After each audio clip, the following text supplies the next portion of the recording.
감사합니다. 좌우로 인사하십시오. 오늘도 복된 하루 되시길 바랍니다. 날씨가 어제부터 갑자기 또 썰렁해져 가지고 에어컨을 껐더니 약간 덥습니다만은 또 더우시면 선풍기를 켜시기 바랍니다. 오늘 우리는 이런 본문을 대할 때마다 큰 불안과 의문을 갖습니다. 그 이유는 왜 하나님께서는 불쌍히 여기셔서 이런 기적적인 선물을 해 주셔놓고 어느 날 갑자기 그 선물을, 그 사람을, 그를 데리고 가느냐 하는 사실입니다. 여러분 생각에는 오늘 이 본문의 사건 같은 경우 왜 이런 불상사가 일어났을까 생각을 해보셨는지요? 사실 답을 구하기가 어렵습니다. 왜냐하면 이런 답을 구한다는 그 자체가 잘못하면 하나님의 본뜻을 어길 수가 있기 때문에 그렇습니다. 성경 이사야 55장 8, 9절 말씀을 보면 이는 내 생각이 너희 생각과 다르며 내 길은 너희 길과 다름이라 여호와의 말씀이니라. 이는 하늘이 땅보다 높음과 같이 내 길은 너희의 길보다 높으며 내 생각은 너희 생각보다 높으니라. 이렇게 말씀하셔서 사실은 우리가 하나님의 뜻과 하나님의 생각을 짐작한다는 것은 사실 어설픈 일입니다. 그러나 우리가 모든 것이 하나님의 은혜라고 말하는 우리 신앙의 그 신학적 기초를 따라서 이런저런 모든 일이 하나님이 허락하시지 아니하면 허용적 섭리가 들어있지 아니한다면은 우리에게는 이런 일들이 일어날 수가 없다라는 전제하에 이 본문을 이렇게 들여다보면서 이렇게는 생각해 볼 수가 있습니다. 첫 번째는 인생의 무상함을 깨우치게 하시는 것이 아닌지라는 겁니다. 우리 인생의 주인은 우리가 아닙니다. 하나님이십니다. 짧게 살든지 길게 살든지 가난하든지 부하든지 병들었든지 건강하든지 높은 자리까지 올라가 봤든지 아니면은 그렇지 아니하였든지 간에 우리 인생은 우리 것이 아닙니다. 특별히 인생의 이 죽음이란 문제는 살아있는 사람들에게는 항상 두려움과 경입니다. 그런데 나이가 들어서 노년에 죽는 죽음도 슬픈데 한창 자랄 나이에 있는 아이가 세상을 떠난다는 것은 무엇을 우리에게 말해 주시는 것인가? 인생적인 입장에서 이야기를 한다면 인생의 무상함을 깨닫는 것이 참 그토록 중요한 것 같습니다. 우리가 이런 죽음 앞에서 서야만이 비로소 우리의 죽음과 죽음 이후에 대해서 생각해 볼 수 있기 때문입니다.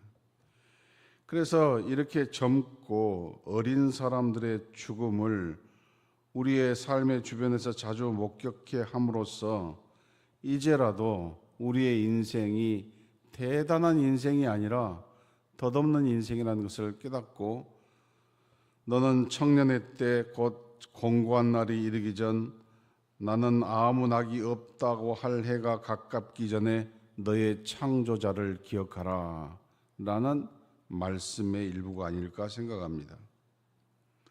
두 번째는 자녀를 주신 하나님을 의식하지 못하고 그 자녀에게 너무 취하여 살지 않았는지 하는 것입니다. 대부분의 부모들은 자기 자녀를 그냥 예뻐하지 아니하고 지나치게 예뻐합니다.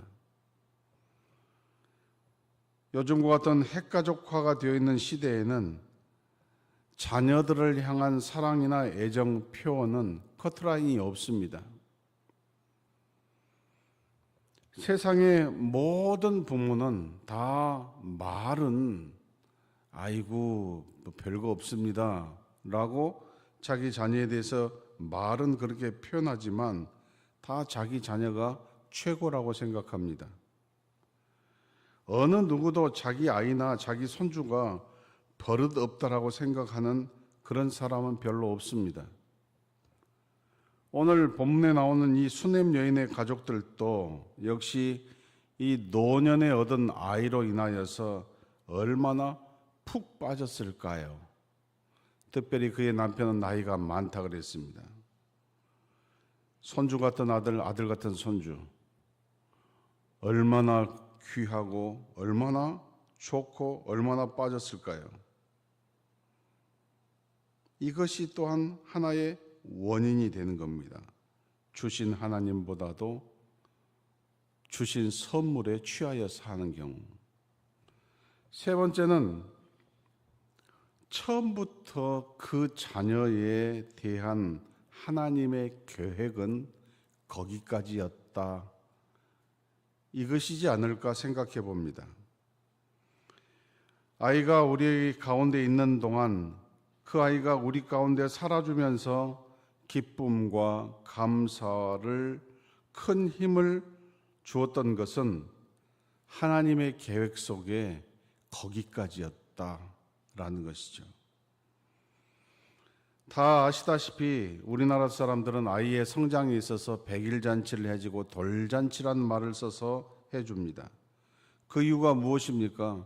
서양 의학이 들어오기 전까지 우리나라에는 100일도 못 살고 죽는 아이들이 태반이었고 도를 넘기지 못하는 아이들이 태반이었습니다.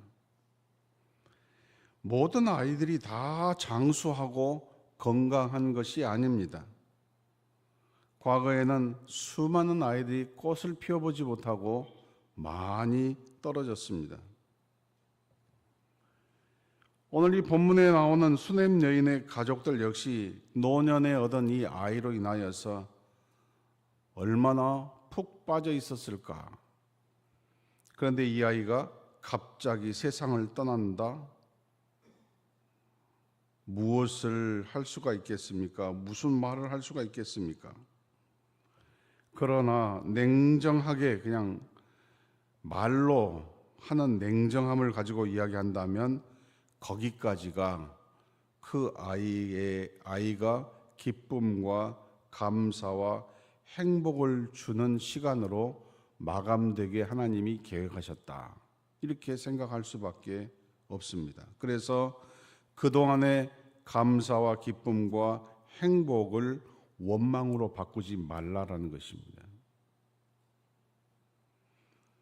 네 번째 방법은 이해가 되지 않지만 결국 그 참담한 사건으로 나와 내 가정을 망하게 하신 것이 아니라 나와 내 가정을 하나님께서 기뻐하시는 믿음의 가정으로 만들기 위함이 아닌가 하는 것입니다. 수넴 여인은 자기 아들이 자기의 무릎에서 갑자기 죽어가는 것을 보고 어땠을까요? 그런데 참 특이하게도 이 여인은 그 자기 무릎에서 죽은 그 아이를 보고 그 입에서 울음소리가 새어나가지 않도록 했다는 것이에요. 일반적으로 모두가 이런 일을 만나면 넋을 잃고 대성통곡하며 애곡의 노래를 부르지 않겠습니까? 근데 이 여인은 이내 슬픔을 가라앉히고 왜 내게 이런 고통이 왔는가 하는 질문을 시작하였습니다. 그리고 이 문제를 어떻게 풀어가야 할 것인가, 무엇을 시작해야 될 것인가 하는 냉정함을 찾았고 신앙적으로 풀어보기 위하여 몸을 움직이기 시작했습니다. 자, 이런 비통함과 애통함 속에서 수넴 여인은 오랜 시간을 거치지 않고 바로 냉정함을 찾아서 신앙적으로 풀어보기 위하여 움직이기 시작하면서 어떻게 시작했느냐? 평상시 정규적인 만남이 아닌 하나님의 사람을 찾아가기 시작했습니다. 엘리사는 그때 수넴을 떠나서 갈멜산에서 기도하고 있었던 중이었습니다. 이 여인이 사환과 함께 쉬지 않고 나귀를 타고 단숨에 갈멜산에 도착하였을 때에 기도하고 있던 엘리사가 먼저 오고 있는 이 수넴 여인을 발견하였습니다. 그래서 사환에게 지시를 합니다. 어쩐 일로 이곳으로 달려오고 있는지, 너는 평안하냐? 네 남편은 평안하냐? 네 아이는 평안하냐? 라고 물어보라고 했습니다. 별로 평상시에 뭘 요청한다든지 별로 찾아오지 않았던 사람들이 불쑥 목사님 좀 시간 좀 내주십시오, 한번 드릴 말씀이 있습니다 하면은 사실 목사는 가슴이 덜컹합니다. 왜냐? 남편이 평안하냐? 아이가 평안하냐? 생업이 평안하냐? 이런 생각이 먼저 들기 때문에 그렇습니다. 무슨 일이 생겼을까?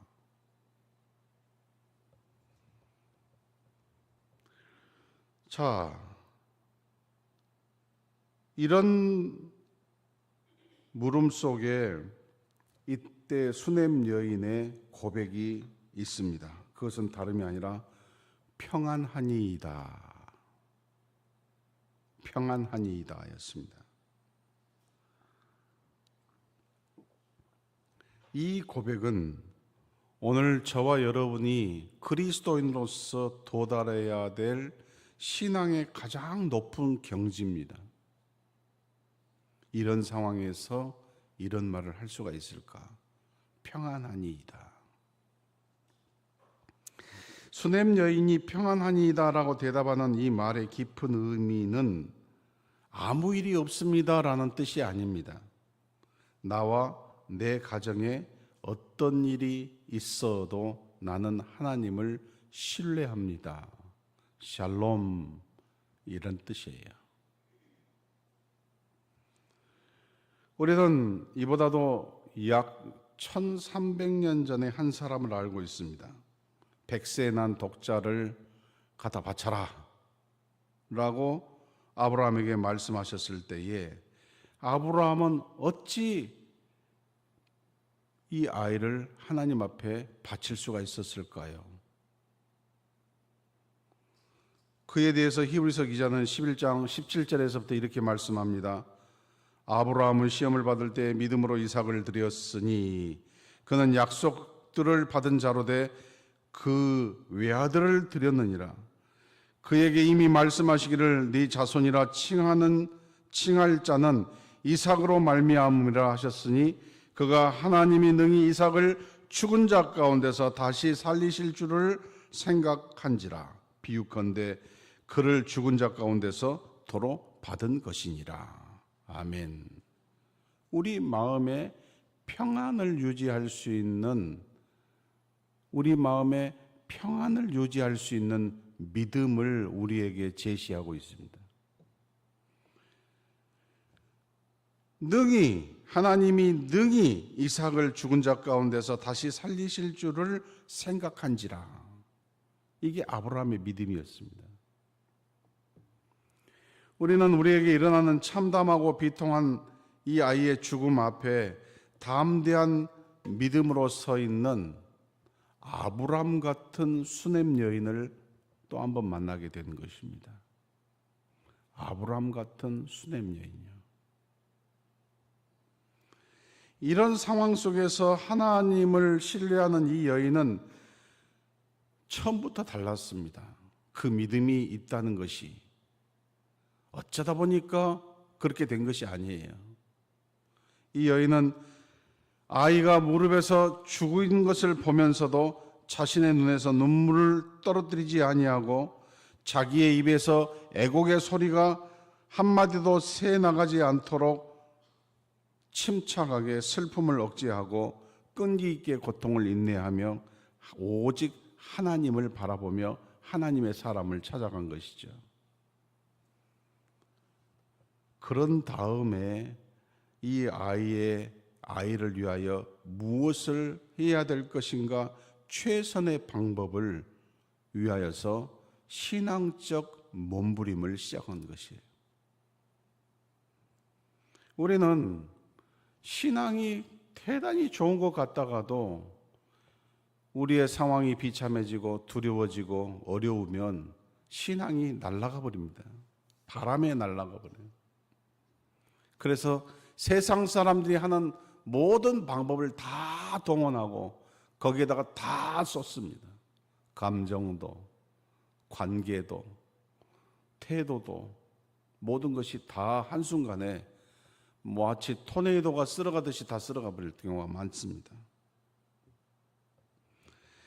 그녀는 그 최선의 방법을 어떻게 시작했습니까? 먼저 자신의 무릎 위에 죽은 아이의 시체를 선지자 엘리사의 그 방에, 자기 집 다락방에 그 아이를 침상에 누였습니다. 그리고 나와서 문을 잠궜습니다. 그리고 남편에게 사환과 한 나귀를 내게로 보내소서, 내가 하나님의 사람에게 달려갔다 돌아오리이다. 이 말은 아직도 남편에게 그 사실을 고하지 않았습니다. 그래서 남편은 초하루도 아니고 안식일도 아닌데 무슨 일로 선지자를 찾는단 말인가 라고 했지만 더 이상 묻지 않았습니다. 남편이 혹시나 하여서 아이가 별일 없냐, 낮에 있던 이 아이가 별일 없냐라고 물어볼 때 역시 대답은 평안이다. 평안이다. 이 말은 남편에게만이 아니라 선지자 엘리사를 처음 만났을 때에 게하시를 보냈을 때도 평안하니이다였어요. 평안하니이다. 오늘 이 아침에 우리가 하나님 앞에 구할 믿음은 어떤 믿음입니까? 아무 일이 없기 때문에 평안하니이다가 아니라 어떤 상황 속에서도 샬롬의 세상을, 그 세상을 주도하며 주님께서 내 어떤 상황 속에서도 나를 평안으로 이끌어 가실 것입니다. 이것이 우리의 첫 번째 기도가 되기를 주님의 이름으로 축원합니다. 비록 내 하나밖에 없는 소중한 아들을 남편도 알지 못하게 집에 죽은 채 놓아두고 달려온 이 여인의 마음이 우리로 표현하면 어떻게 평안할 수가 있겠습니까? 이건 감정적 평안이 아니라 신앙적 평안을 하나님 앞에 신뢰를 드리는 것입니다.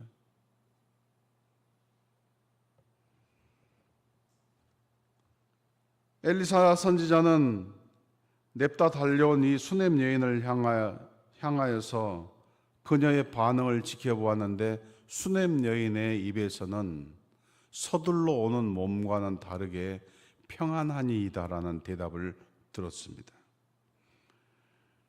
그러나 이 여인도 사람이고 엄마인데 밀려 들어오는 슬픔과 두려움과 감정은 어찌할 수가 없었습니다.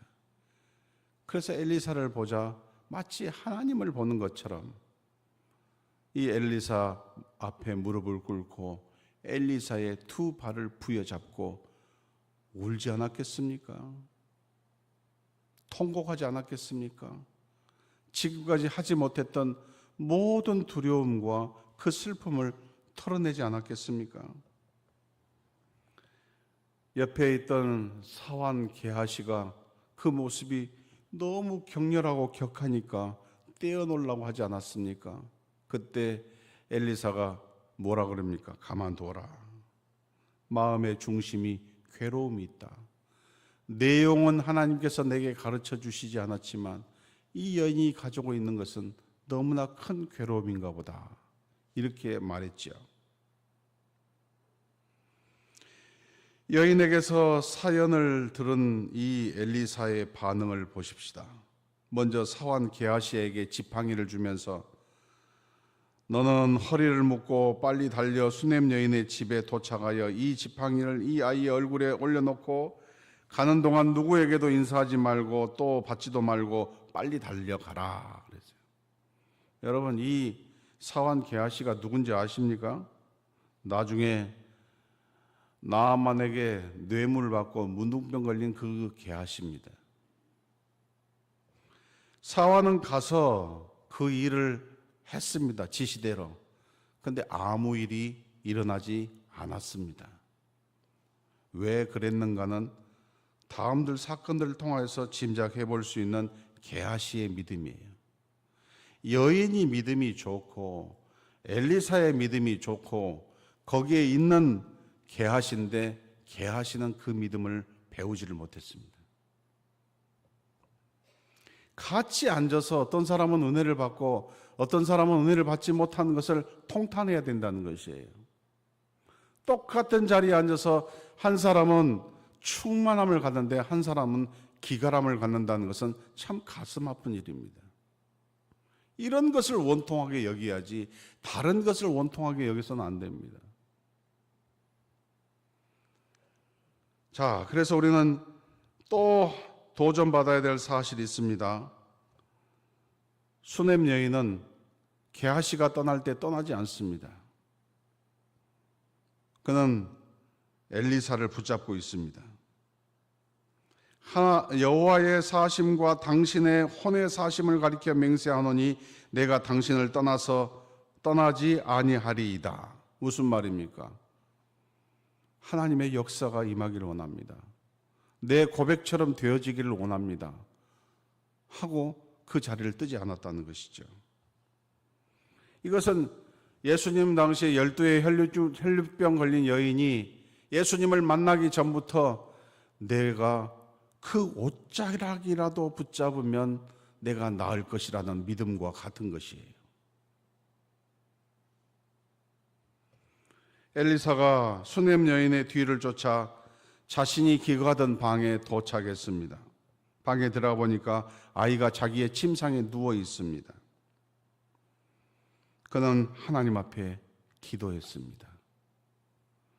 여러분 같으면 그 시간에 하나님 앞에 어떻게 기도하겠습니까?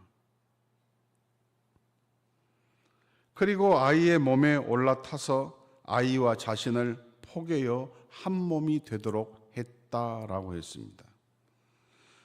34절, 아이 위에 올라 엎드려 자기 입을 그 입에 자기 눈을 그 눈에 자기 손을 그 손에 대고 그 몸에 엎드리니 아이의 살이 차차 따뜻하더라. 엘리사가 내려서 집 안에서 한 번 이리저리 다니고 다시 아이 위에 올라 엎드리니 아이가 7번째 지게 하고 눈을 뜨니라. 아멘. 우리는 아무도 이런 일은 해보지 않았을 것입니다. 우리에게 이런 비참한 일이 있고 처참한 일이 있어도 이렇게는 안 해봤을 것입니다. 왜? 우리의 믿음이 항상 한계가 있는 거예요. 하나님은 장성한 분량에 이르기까지 우리를 초청하는데 우리는 내 나이까지밖에 못 가는 거예요. 30이면 30의 나이까지밖에, 60이면 60의 나이, 80이면 80의 나이밖에 하나님을 생각하지 못하는 거예요. 내 경험하는 세상에 이런 일은 없었기 때문에.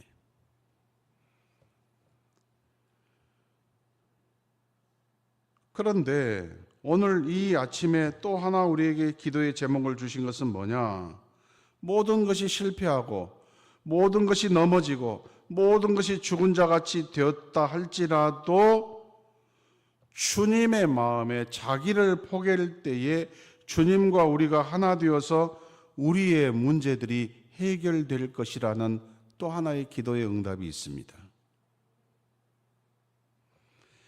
그리스도와 하나가 되면 영안이 열리고 사물을 바라보게 될 뿐만 아니라 하나님의 능력과 권세가 임한다라고 말씀하셨습니다. 영접하는 자, 곧 그 이름을 믿는 자들에게 하나님의 자녀가 되는 권세를 주셨다 그랬습니다. 이름 대가리만 주고 명패만 주는 것이 아니라 권세를 주시겠다 그랬어요.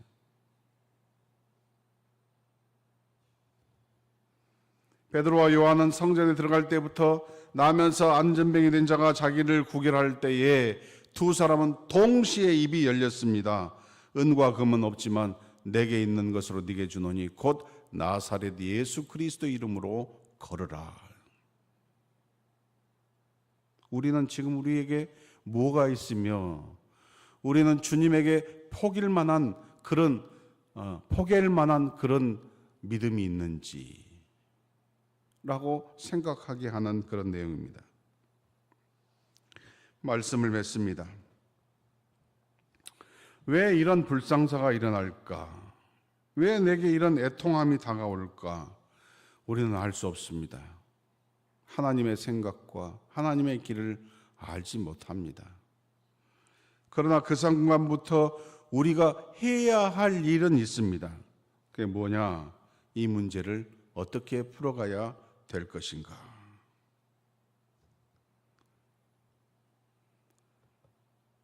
그리고 앉아있는 것이 아니라 움직이고 뛰어가야 되는 거예요.